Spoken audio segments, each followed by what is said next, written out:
Welcome back. Today's topic already has me feeling kind of prickly because I hate this behavior so much. Besides physical abuse, besides it's gaslighting. I really this is my number one fear in relationships, or was before Paul. It is absolutely. I thought I was going to be more articulate when I started this, but You're doing great. I went through it. A number of you all went through it. I posted a prompt today and heard from a lot of people. It's a really disgusting behavior, and we wanted to give a full episode to it because an abhorrent number of people have experienced it. So, Kibby, the definition of gaslighting is... So gaslighting is specifically the emotional manipulation in which a gaslighter, like a person or institution or boss or whatever, makes someone else feel like their reactions, perceptions, or memories or beliefs are wrong. And not just wrong, but that person doesn't even have the ability to be able to tell what's right and wrong, and to be able to even tell the veracity of the reality of their own reactions. So it's like this double invalidation. Not only does it dismiss that person's experience, but it dismisses their ability to even tell what their experience is. So usually what that leads to is the person feeling like they're really lost, they're crazy, or they can't trust themselves. Yeah, exactly. So the gaslighter tries to undermine the victim's self-trust. And it relies upon the victim trusting them in this sort of authoritative role, which I think means that certain types of people are more likely or able to do this.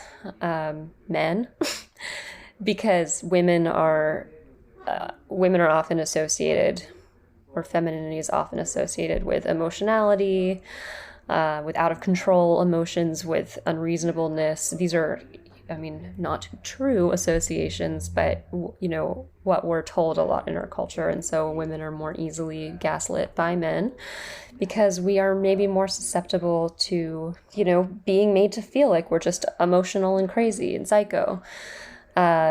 People who are older than us might be able to do this more because they can say, oh, you just don't understand because you're young. You don't understand relationships. You don't understand this work because you're not experienced enough. There seems to be like a power dynamic, right? So it's that maybe just baked into gaslighting is this power dynamic where the gaslighter has some kind of authority of like being able to tell your experience. So whether that's a man, whether that's a woman in a relationship, whether it's an entire, just systemic oppression in some way, right? Mm-hmm. Like a woman who is accusing their boss of sexual harassment or racial stereotyping, right? There's all these like kind of power systems in place that can kind of promote that ability to gaslight.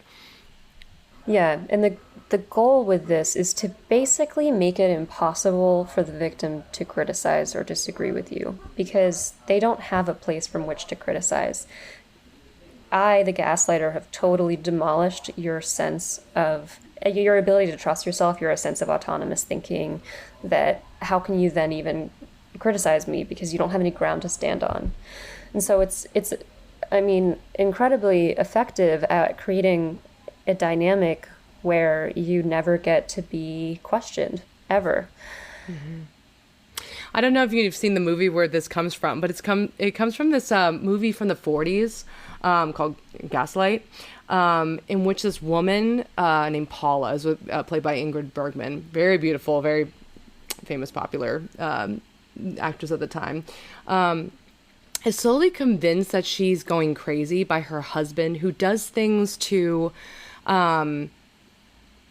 isolate her and to make her believe that she's insane by doing weird things around the house and attributing it to her, but she doesn't remember. For example, the most classic one of gaslighting is that he dims and brightens the gas lights, and when she says, hey, is there something weird with the lights? He says, nope, there's nothing wrong with it. No, you're imagining it, you're crazy. Or he'll take an item from his own item and put it in her purse and accuse her of stealing it. And she was like, no, I didn't do that. I don't know what you're talking about. And he was like, here it is in your purse. So it's not only dismissing her own experience and memory of what's happening, but it's also questioning whether she is actually sane enough to be able to tell whether she stole something or can tell if lights are going on and off. So she goes insane. Yeah, a big clue into whether this might be happening to you now or whether this has happened to you in the past is, do you feel crazy? Are you made to feel crazy in your relationship? That could mean overly sensitive, desperate, pathetic, psycho. Like you start questioning, did things actually happen the way I thought they did? Like, right. I'm sure it happened this way. I'm sure he said this, or I'm sure she said that, but yet they say no. So yeah, kind of like trying to go over the details of what happened. So one thing I find super fascinating about gaslighting. So basically the gaslighter, and this is a quote from an article, establishes a context in which the victim's standpoint has been challenged as untrustworthy or dysfunctional. So they might say something like, that's crazy, you're not seeing this right at all. And then they issue a demand to the victim that is completely out of proportion to the crime that they were accusing them of. But they manipulate the victim's emotional attachment to the situation in order to make it feel reasonable. So they might, let's say, I'm trying to think of a small thing that might affect. Let's say your boyfriend sees you having a conversation platonically with another man. Maybe it was like a bartender or something small. And then the boyfriend comes over and says, how could you be talking to him? That's so inappropriate. No woman would ever do that unless they're a whore, or like, so making them feel crazy and inappropriate, like they don't know how relationships work. They don't know how social mores work. And then they might bargain the relationship or hold the relationship hostage against this demand. So I'm going to break up with you if you don't see it my way, essentially. And that's an insane reaction to like a little thing that happened. So it's really just like all the different kind of emotion manipulation tactics to get one person to completely give up their perspective. Yeah. Okay. But the victim might, if they weren't so emotionally attached to the gaslighter, they might understand what you're saying is insane. You're going to break up with me over a 5-minute interaction. Just high stakes. Yeah. Right. But because they're so emotionally invested, they're like, oh my God, I could lose my relationship because of this. And so, then they stop seeing reality because they become so fixated on not losing the thing that means so much to them. And then they start being willing to see things the way of the gaslighter because their alternative is to lose this thing of huge importance. Gotcha. That's interesting. I didn't know about that piece. I guess what it does is really increases the motivation to give up your perspective. If you're going to lose something really, really, really important, then you're going to give up your own sense of reality in service of that. So it's interesting too, because I when we read this, it sounds like a nefarious plot, right? Especially in the movie. It's actually like, the husband was doing this on purpose, and it might seem like this person, the people, your gaslighter might be doing it on purpose. But sometimes I found that when people gaslight, sometimes they do it unintentionally. I feel like I've seen a couple of instances like that where a person who's not very good at telling their own contribution to things, or can't tell, they don't have a good sense of agency, right? They can't understand their own reactions to things. They can't understand how their behaviors lead to other people's reactions. That could be someone who's not self-aware, right? Right. That can actually lead to a lot of gaslighting, because let's say that person and another person have an experience, like a fight or something like that. If the gaslighter isn't aware of like what he or she is doing to affect the other person, they could be like, whoa, I didn't do anything. I don't know what you're talking about. I don't know, like you are reacting to something that I don't take responsibility for. Yeah. And even like they put the whole responsibility of the entire interaction onto the other person, the victim. Yeah. Right. So, but it's unintentional. It's just like, oh, I didn't do anything wrong. I didn't, that didn't happen. You're just upset for no reason, right? So sometimes it can be unintentional or like not malicious at first, but can have really bad effects. Could be people who struggle to empathize too, rigid thinkers who just, they have an interaction and they, like when we were talking about OCPD last week, they might read an interaction like you showed up late to this date or meeting, and they read that as a giant slight against them and as that person being disorganized, rude, something's wrong with them. And then they try to make that other person feel that way. Maybe they genuinely read it that way. Maybe that was how they read the cues. And then that person starts feeling like they're deficient in some way. And because that empathy is lacking, there's like no way to come together and make each other understand each other. And so eventually the person just submits and says, fine, your way, you must be right. Can we make this end? Yeah. Because the whole core piece of empathy is recognizing that you and another person's experiences are valid, right? So even just having some empathy is like, okay, I might perceive and feel this way about the situation, but you are totally entitled to feeling and perceiving the situation another way. And if you just don't have that ability, if you're just like, oh, the way I see it is right and the other person is clearly incorrect if it disagrees with mine, that could lead to that gaslighting too. So yeah. Eesh. I remember being gaslit by my ex that I've talked about here before, the narcissist, where it was the constant changing the rules of the relationship to fit his needs and to undermine mine. So, I had wanted to be exclusive for years, and he always resisted this. And so I dated other people. So did he, whatever. And at a certain point, I guess he stopped being okay with this. And when he found out, and so then we decided to be in an actual relationship. And then he went through my phone and found texts from before we were in the relationship where I was like hooking up with other people, talking to other people, whatever. And he was like, we've been saying I love you to each other for months, every day. You should know that that's what exclusivity is. And I had been trained by him for years to think that exclusivity is when you say we are exclusive and you make a commitment and a contract about that.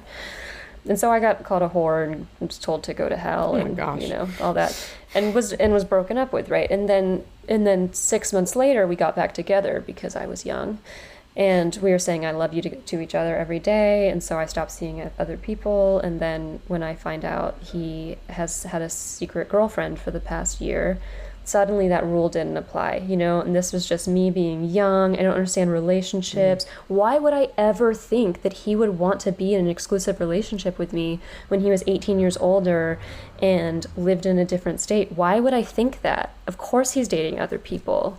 Oh my gosh. What did that make you feel? Like, what was that like? Was there a moment where you were like, no, that's incorrect? Or did you fully believe him? Or I didn't fully believe, but by the time I found out he had the other girlfriend, I was done. I was like, that was what clued me in, because he had been more subtle than that before.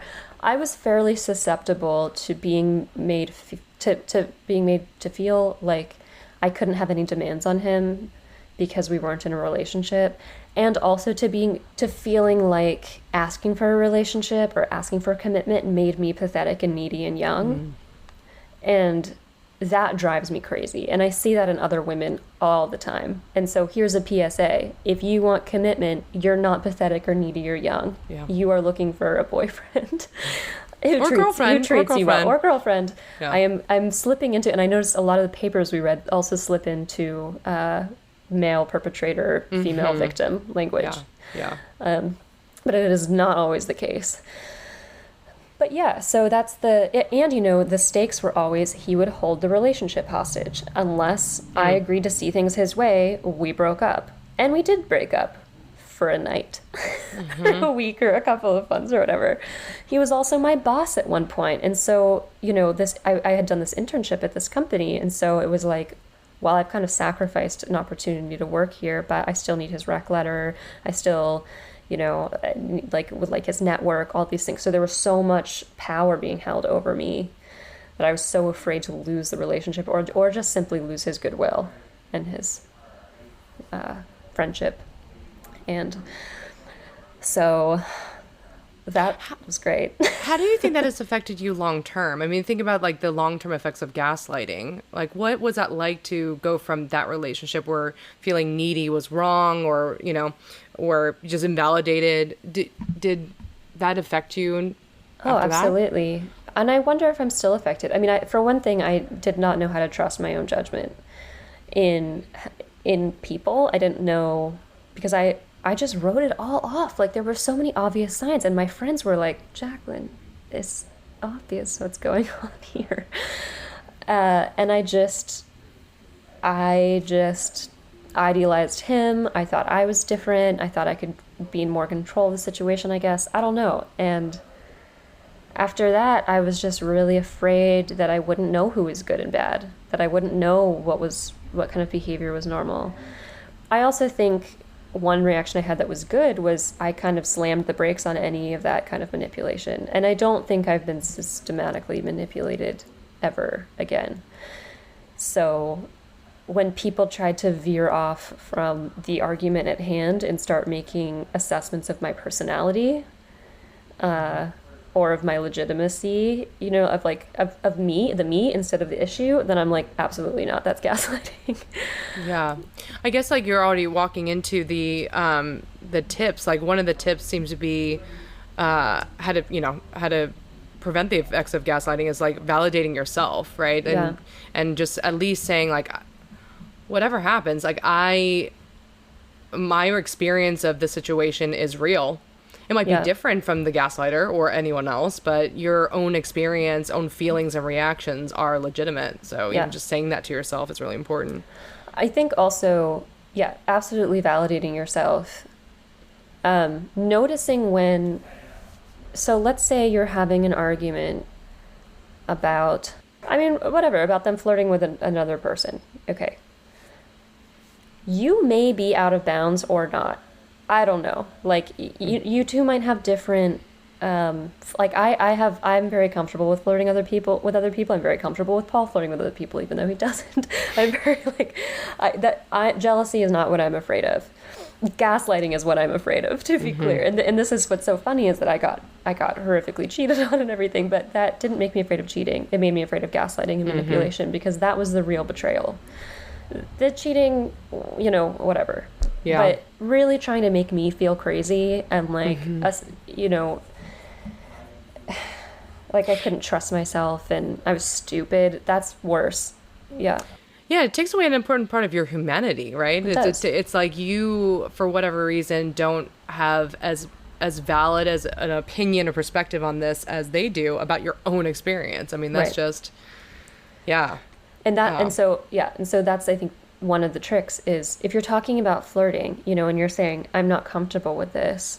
Why are you doing this? This is making me feel really bad, embarrassed, whatever. And then they start, if they're engaging with this, like, look, I don't think what I did was wrong. I think it's normal. Like,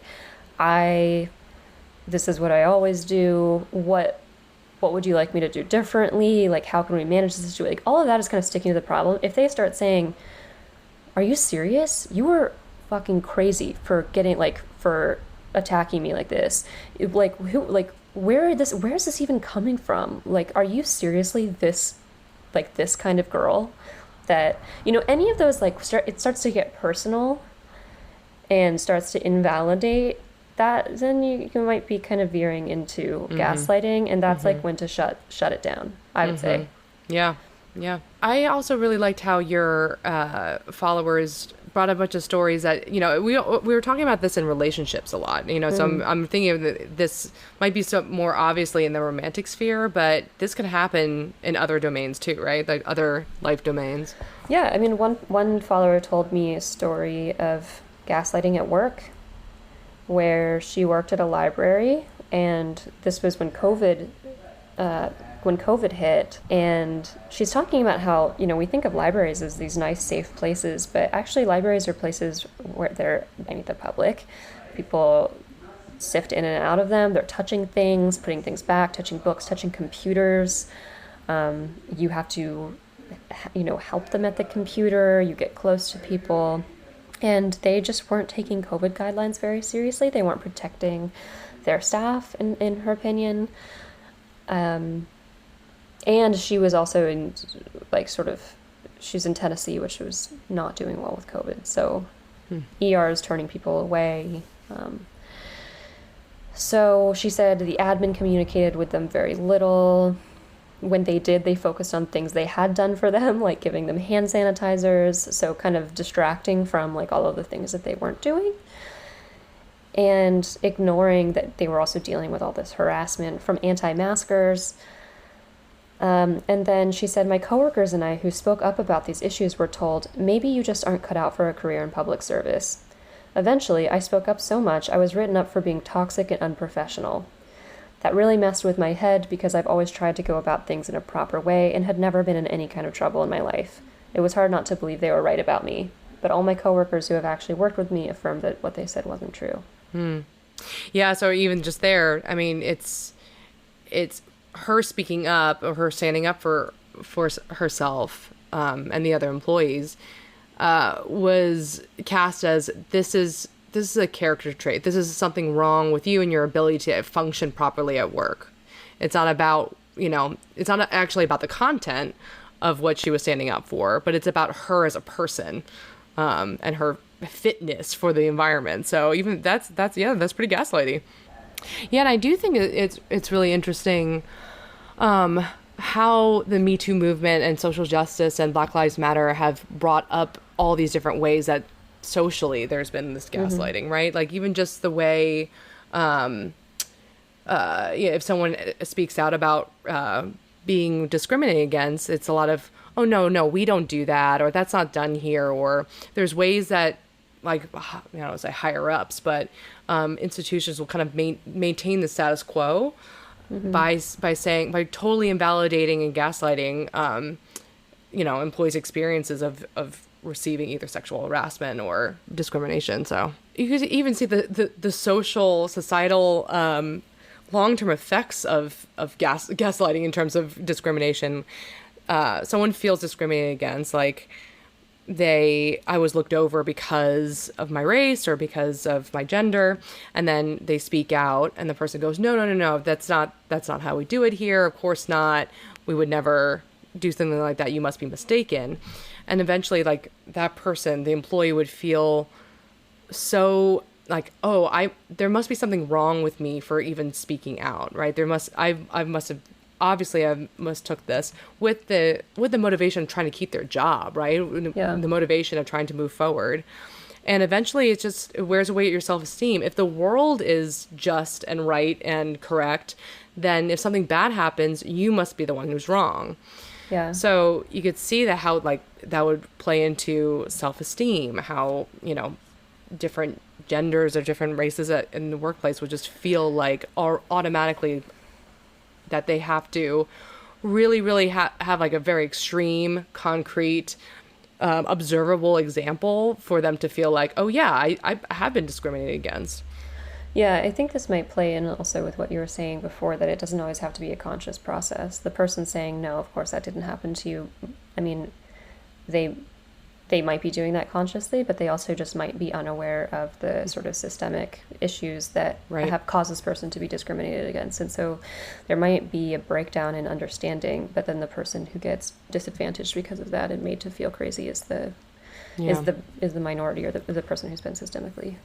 Yeah, and so no wonder there's so much anger against, like, ignorance, right? That might be why there's, like, so much, because whether that's just an unintentional gaslighting sometimes. Okay, so another follower shared this story that her husband was going through a really hard time with his work and his self-esteem, and the way this person's right, this is sort of amusing. And this gaggle of 20-something women at work were the only thing that boosted his confidence or made him feel better. So when he was gaslighting me, literally mid-marrow cell donation, telling me how insecure and crazy I was for not wanting him to tack on a long weekend in Vegas with his fawning single lady work wife squad, all I could see was how everything he was calling me, so jealous and insecure, was how he actually felt about himself at the time. He couldn't get past that I was doing well at work and had lots of friends and social stuff going on that he was always a part of, but somehow wasn't enough. Somehow, the kicker, it seems, was having to watch me go through a week of treatments and a day in the hospital, pretty uncomfortable, to hopefully save someone else's life. He later talked about how it felt like I was superhuman and a hero, and how envious he was of how my life was going. It was just the first time I saw through gaslighting in real time, and saw it as him really talking to himself, not me. Wow, that's a really insightful follower. Yeah. It reminds me of something I was reading about gaslighting, where, especially psychoanalytic perspectives on gaslighting, it could be a form of projective identification. Mm-hmm. So that means when someone is not comfortable being aware of or accepting a part of themselves, like a feeling or a tendency, and they don't want to be consciously aware of it, they tend to project it onto someone else. So if I'm jealous or angry, right, but I don't really want to admit that that's what I am, I'll say, hey, Jacqueline, you're being crazy, you're being jealous. And, so it's basically like attributing these qualities that you don't like, these rejected qualities, onto someone else. And that's, the kind of example of how that lack of self-awareness could lead to a gaslighter, right? Someone who's like, I'm not aware of my own contributions, my own reactions, my own experiences. And so I put the negative part, the part that I don't want, onto the other person.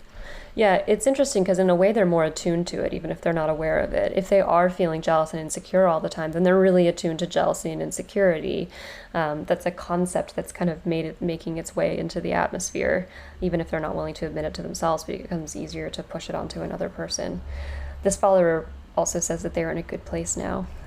Oh, great. They've learned from this. Yeah. Oh, good. Yeah. Yeah. I mean, I think that